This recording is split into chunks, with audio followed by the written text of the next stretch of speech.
Sandra. Hon har tagit en skålbagge eller någonting. Skålbaggen är grön! En liten äcklig grej. Okej, nu ska jag få lite insikt. Vad är det? Åh, den kryper på mig så.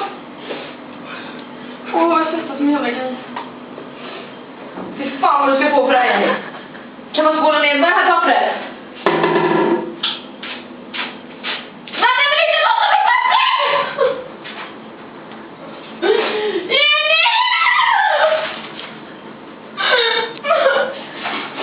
Titta på den!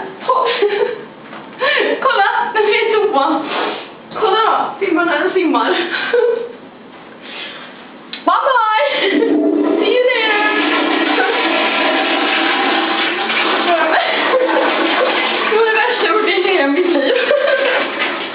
Jag kommer ut nu